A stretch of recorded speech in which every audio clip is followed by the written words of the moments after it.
Welcome back to the channel. Today we'll be looking at Season 2 of Ragnarok. According to Gaul, humanity won the first battle against the gods but is now outnumbered. Brunhilde agrees and anticipates that the gods will use a formidable fighter. As Gaul ponders who this fighter might be, Hercules arrives, exuding strength. Gaul eagerly greets him. Hercules reveals he will fight in the next match but will advocate for humanity's survival. Brunhilde wishes him success. Loki questions Hercules' loyalty, but Hercules states that he is on the side of righteousness.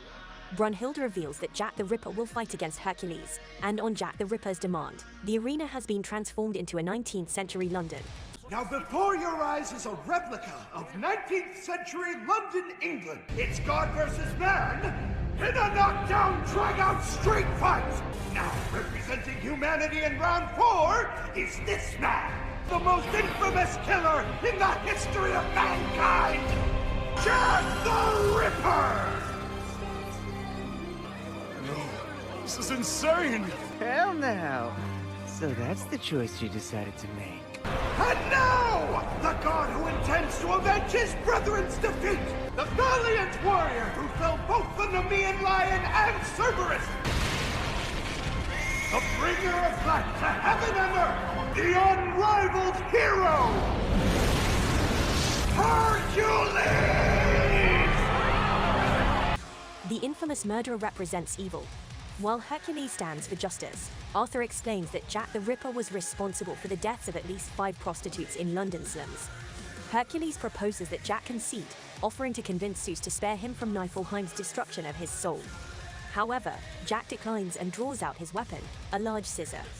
Hercules accepts and vows to use his full power to fight him, but Jack runs away. Furious, Hercules chases him to a cafe, where he triggers a trap, but his godly muscles prove too strong. Jack then fires a zipline, and Hercules swings his club at him, shattering his scissors. Jack retreats and reaches for his satchel to produce his knives, which surprisingly pierce Hercules. Jack reveals that his satchel is his true weapon, capable of producing weapons of different sizes. Brunhilde states that humans excel at malice, and as an embodiment of infinite malice, Jack is perfect against a god. Hercules is defending himself against Jack's knives. He's deflecting every last one! Jack just keeps changing up his throws! The Ripper is letting him rip! Slice him into a million pieces, Jack! Jack, you got him scared, now finish him off! He's not backed into a corner! Hercules is moving closer and closer to Jack!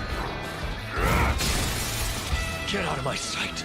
But Jack's throws are becoming erratic, forcing Hercules on the defensive despite sustaining cuts. Hercules approaches Jack and attacks with his club.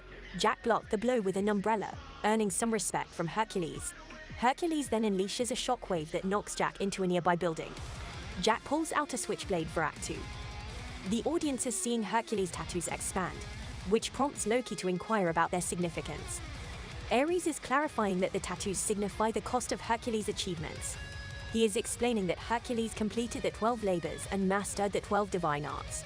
But each use of these powers causes his tattoos to enlarge, inducing unbearable pain. If the tattoos cover his entire body, he will die, and his soul will be destroyed. Despite the danger, Ares has faith in Hercules. He believes that Hercules' true strength is his unwavering determination, which even the gods cannot break. In ancient Thebes, a young boy named Castor is trying to save a calf from bullies who want to sell it for medicine. Alcides, who later becomes known as Hercules, is helping defend Castor but gets beaten up. Castor asks why he fought, to which Alcides explains his desire to defend what is right. While hunting, Alcides charges at a boar but is quickly knocked down, and the bullies taunt him about his weakness. They suggest he drink the blood of Zeus Ambrosia to become immortal, but warn that if he is not a true hero, he will die. Castor reassures Alcides that the bullies are just spouting legends and encouraged him to improve himself in his own way. Zeus is seeking everyone's opinion to destroy the Thebes for their continued mischief. Some gods are suggesting teaching mankind a lesson, but Ares wants to handle Thebes himself. As Ares descends, the people submit, waiting for their fated demise, but Alcides steps up, trying to save everyone. He eventually drank ambrosia and started disintegrating. Ares thought Alcides was dead, but he returned with a stronger body. Ares' soldiers attacked Alcides, but he easily defeated them all. With this new power, Alcides was able to fight on par with Ares. Zeus eventually stopped the fight and made Alcides a god on the condition that he led mankind to righteousness. Alcides accepts Zeus' proposal as there is no other way for him to survive, and he becomes a god named Hercules. Jack and Hercules engage in a heated battle. Jack is becoming more aggressive and throwing his switchblade and knives at Hercules. Hercules destroys the switchblade and swings his club at Jack, causing him to jump using piano wires. What's happening? Wait, he's standing on wires!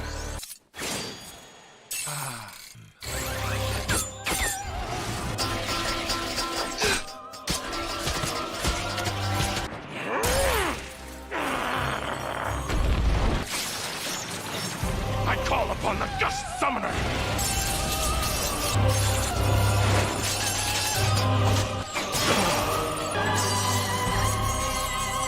Jack mentions the possibility of rain in London and asks for an umbrella, but Hercules has already destroyed it. Jack uses the wires to shoot knives at Hercules, causing them to ricochet off the walls and hit him with increasing speed. Hercules transforms his club into a bird and uses the sixth laborer, Steinfelian bird, to blow back the knives at Jack. Jack acknowledges Hercules' unshakable will and apologizes for his excitement over killing a god with his special eye. Jack sees and knows that Hercules truly has an unshakable will and a beautiful color. He expresses his anticipation of what color Hercules will turn when he dies before singing. London Bridge is broken down in 19th century London. Young Jack scavenges for food in a garbage bin, only to be beaten by its owner. Living with his mother in a brothel, he witnesses a man leaving her room, sparking his concern for her safety. But his mother embraces him, assuring him that everything is all right. Although he has an injury, his mother tends to it and uses her earnings to buy him medicine. Despite their hardships, Jack finds happiness in his mother's love. Jack brings home a big piece of cheese, but his mother is upset over the marriage of a man named Jack Smith. Jack tries to comfort Mary, but she yells at him and regrets having him, saying he was just a tool to connect her to her love. Jack sees her aura turn red, grabs her by the neck, and chokes her until her aura turns purple. He stabs her, saying he loves this new color on her. In the fight between Jack and Hercules, Jack shares his philosophy that each person's heart is a muddle of emotions when they are alive. But at the moment of death, when it's overwhelmed by fear, it becomes a beautiful sight. Hercules disagrees, saying that he will not have a hint of fear in him when he dies. Jack scaled Big Ben to save himself. He threw the clock's dial at Hercules, slicing off his arm. It turned out that Jack's gloves are his Volander, capable of turning anything they touched into a divine treasure, making every inch of London a weapon. Brunhilde knew that Jack's gloves were his Volander and arranged for him to defeat Hercules. She forced Locke, the 11th Valkyrie, to merge with Jack, turning her into his Volander. The battle between Jack the Ripper and Hercules has humanity on edge, with Jack seeming to have the upper hand. However, Hercules refuses to give up, and Jack complements his emotional control. Despite seeing the darkest of human emotions, Hercules recognizes the flaws of humanity, but still loves them. He activates the final stage, Cerberus.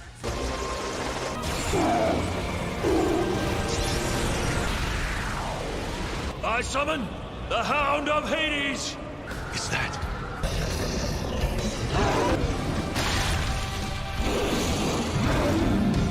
Cerberus! The fight intensifies with Jack using debris as divine weapons and even a manhole, but Hercules ultimately overpowers him with a powerful punch. However, Hercules must defeat Jack quickly before being consumed by his own power. Jack acknowledges that Hercules has exceeded his expectations but attempts to escape using a grappling hook. However, Hercules jumps in the air and lands a punch that causes Jack to fall and impale himself on a metal fence. Despite his injuries, Jack cuts himself and prepares to face Hercules once more. He reminds his opponent that all of London is his weapon and proceeds to turn his mantle into a divine treasure and cut down the building behind him. The building falls on Hercules, but he emerges from the rubble.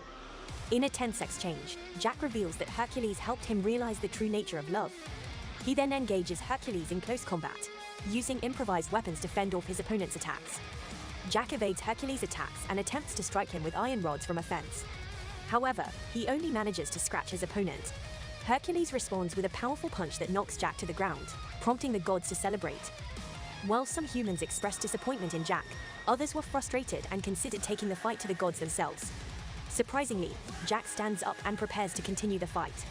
During their battle, Jack the Ripper attempts to strike Hercules but misses. Hercules lands a punch but is ultimately stabbed by Jack's blood, which has become a divine treasure. Rather than retaliate, Hercules embraces Jack and expresses his love for humanity as he passes the responsibility of saving mankind to Brunhilde as he disappears.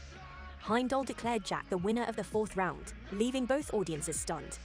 After winning, Jack asks Locke how she feels, but instead Locke counters with a question about how he is feeling after killing a god. Jack is uncertain. Locke states that he is a pitiable person. Unable to show emotion, she sends Jack to the infirmary while she goes to take a shower. Jack recalls that Hercules promised to save him from his suffering and wishes to see him again as thieves attack him. Some view Jack as a monster, while others see beauty and filth.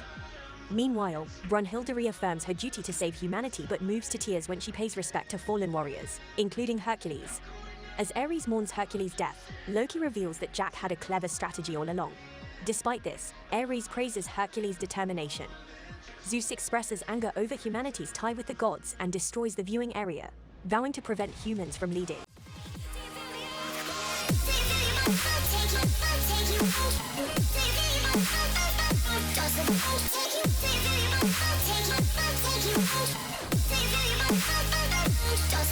Take you